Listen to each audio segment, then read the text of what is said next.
नमस्कार मित्रों, मैं धीरज पालीवाल हमारा ऑनलाइन स्टडी चैनल पर आपका हार्दिक स्वागत करता हूं।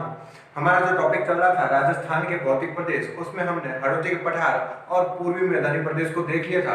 आज जो हमारा टॉपिक है वो है अरावली पर्वतीय प्रदेश।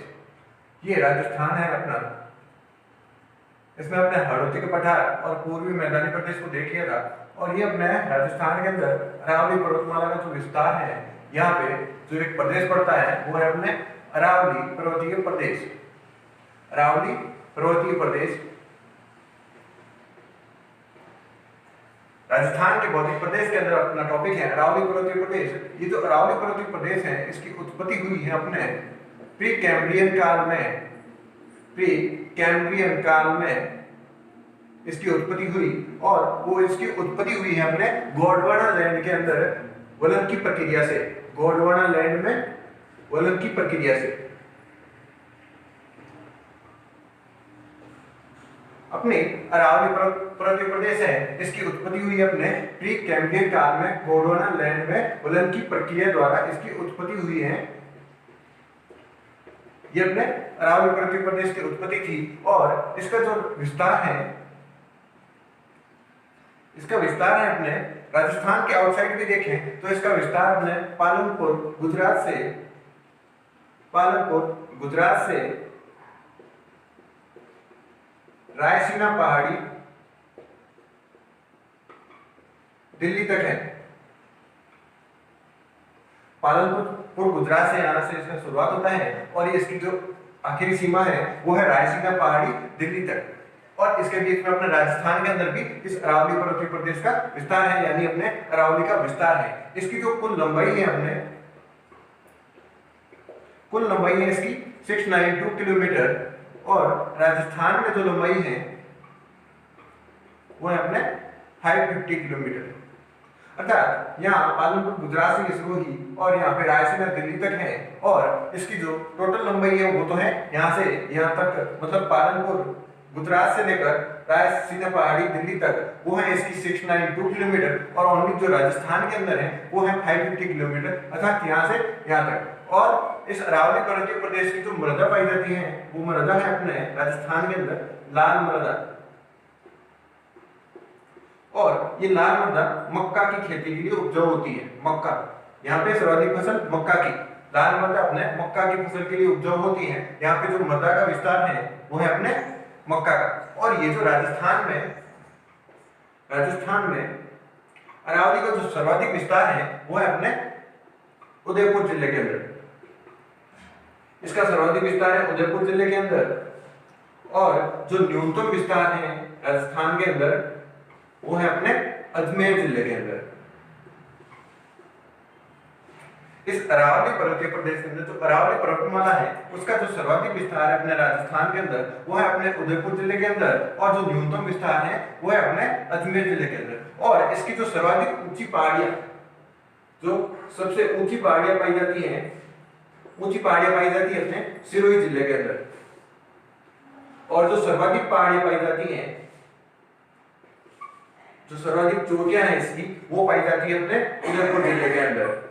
अर्थात हम कह सकते हैं जो सबसे ऊंची जो चोटियां होगी वो होगी अपने सिरोही जिले के अंदर। और जो सर्वाधिक चोटियां होगी, मतलब अलग अलग ज्यादा से ज्यादा मात्रा के अंदर देखें तो वो होगी उदयपुर जिले के अंदर। और इसका जो सर्वाधिक विस्तार है वो भी है अपने उदयपुर जिले के अंदर। जो न्यूनतम विस्तार है वो अपने अजमेर जिले के अंदर। और इसकी जो औसत ऊंचाई है अरावली पर्वतमाला की, इसकी औसत ऊंचाई है 930 मीटर।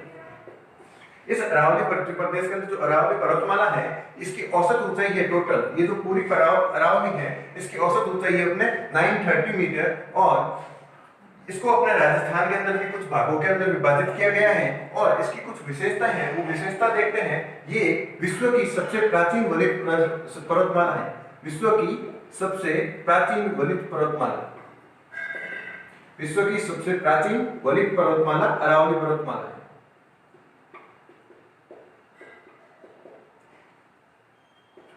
अपने जो विश्व की सबसे प्राचीन वलित पर्वतमाला है वो है अपने अरावली पर्वतमाला।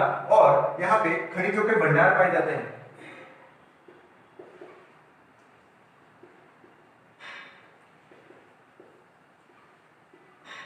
विश्व की सबसे प्राचीन ललित पर्वतमाला और खनिजों के भंडार पाए जाते हैं, क्योंकि यहाँ अपने चट्टानों का जो सर्वाधिक चट्टानें हैं, ये एक तरह से ये जो पर्वतमाला है वो चट्टानों से मिल बनी हुई है, और जो चट्टानों का विस्तार है इसलिए यहाँ पे खनिजों के भी भंडार पाए जाते हैं। और ये जो अपने अरावली है, ये अरावली पर्वतमाला राजस्थान की जो अधिकांश जो नदियों का उद्गम होता है, वो नदियों का उद्गम इस अरावली पर्वतीय प्रदेश के अंदर, अरावली पर्वतमाला के अंदर होता है। अधिकांश नदियों का उद्गम स्थल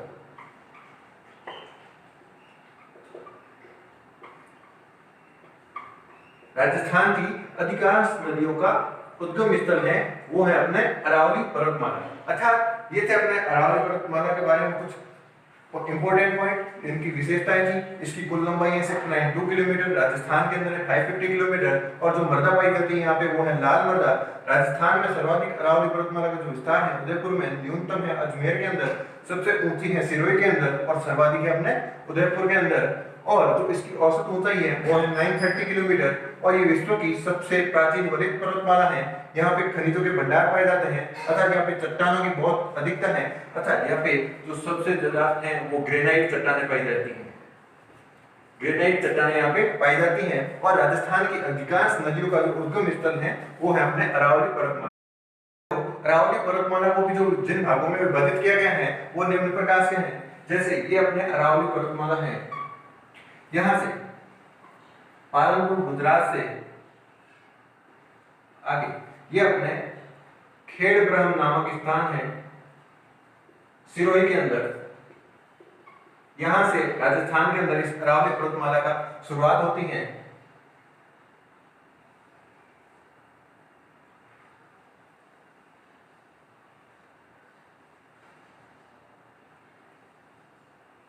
और यहाँ पे खेतड़ी नामक स्थान है झुंझुनू के अंदर, यहाँ पे अपने राजस्थान के अंदर अरावली पर्वतमाला खत्म हो जाती है। यहाँ आगे दिल्ली तक जाती है वो है अपने रायसीना पहाड़ी, दिल्ली तक इसका विस्तार है। और यहाँ पे है अपने पालनपुर गुजरात।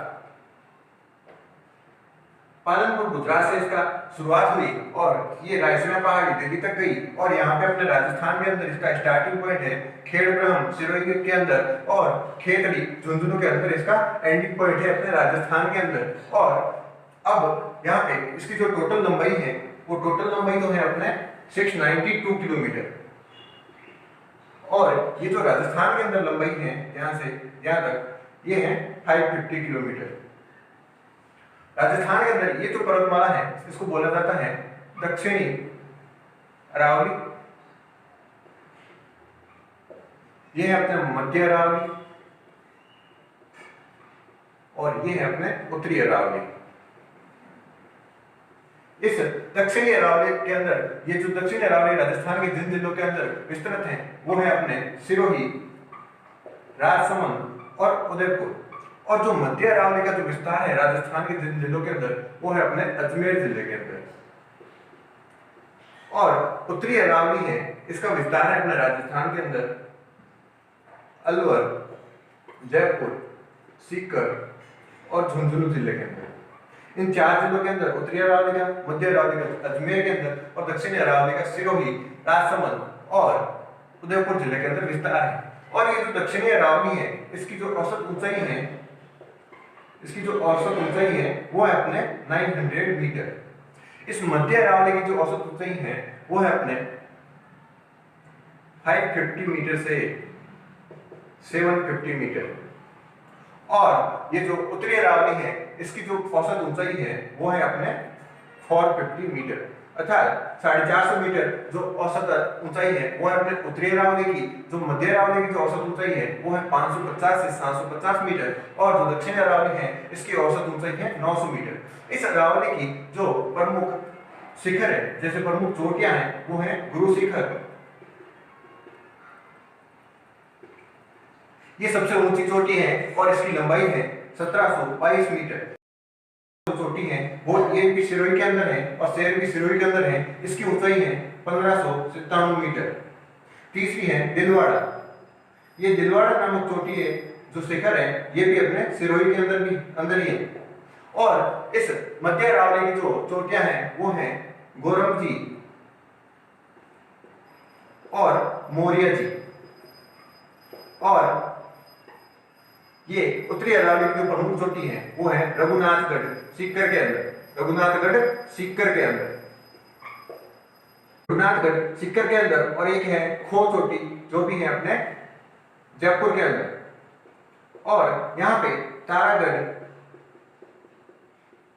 और नाग पहाड़, ये चोटियां हैं अजमेर के अंदर, मध्य अरावली के अंदर। इस प्रकार ये राजस्थान के अंदर इस अरावली पर्वतमाला का विस्तार है, जिसको 3 भागों में दक्षिण अरावली, मध्य अरावली और उत्तरी अरावली के अंदर जो बांटा गया है। ये खेड़ब्रह्म से स्टार्ट होती है और खेतड़ी झुंझुनू के अंदर जाके समाप्त होती है राजस्थान के अंदर, परंतु आगे रायसीना पहाड़ी दिल्ली तक जाती है। और इसका जो राजस्थान के अंदर विस्तार है, ये दिशा बनती है वो है दक्षिण पश्चिम से उत्तर पूर्व की ओर।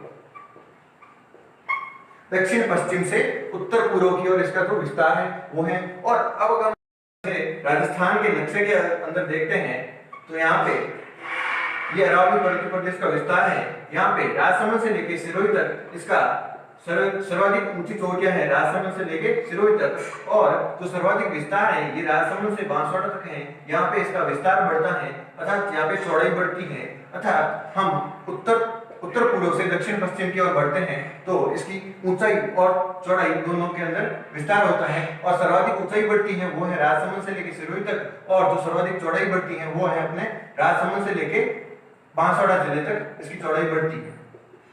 और यहाँ पे सिरोही जिला जहां तक इसकी ऊंचाई बढ़ती है। ये थी अपने अरावली पर्वतीय प्रदेश, और इसके अंदर थी ये अपने अरावली का विस्तार जो राजस्थान के अंदर है, दक्षिण अरावली, मध्य अरावली और उत्तरी अरावली। ये थी इसकी विशेषताएं कुछ। और यहाँ पे कुछ पठार भी पाए जाते हैं, वो पठार है, एक है भारोट का पठार, अपने गोकुंदा उदयपुर से लेकर कुंभलगढ़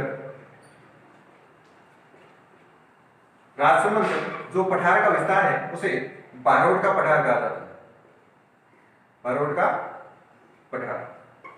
और एक जयसमंद झील के पास में एक टूटा फूटा पठार है, उसे लासोड़िया का पठार कहा जाता है, लासोड़िया का पठार। इस प्रकार कुछ पठारों का भी विस्तृत रूप है यहाँ पे अरावली के अंदर। और ये थी अपने दक्षिण अरावली, मध्य अरावली और उत्तरी अरावली। और ये पूरा विस्तार पालनपुर गुजरात से लेके रायसीना दिल्ली तक अरावली पर्वतमाला का जो विस्तार है। और ये था अपने राजस्थान के अंदर अरावली पर्वतीय प्रदेश का एक रूप जो पर्वतीय प्रदेश के अंतर्गत आता है। इस प्रकार हमने 3 पर्वतीय प्रदेशों को देख लिया है और एक अपना पश्चिमी मरुस्थलीय प्रदेश बाकी रह गया है, उसे हम कल देखेंगे। आशा करते हैं आपको ये वीडियो पसंद आया है। पसंद आए तो इसे लाइक कीजिए, शेयर कीजिए और हमारे चैनल को सब्सक्राइब कीजिए और हमारे साथ ऐसे बने रहिए। बहुत बहुत धन्यवाद।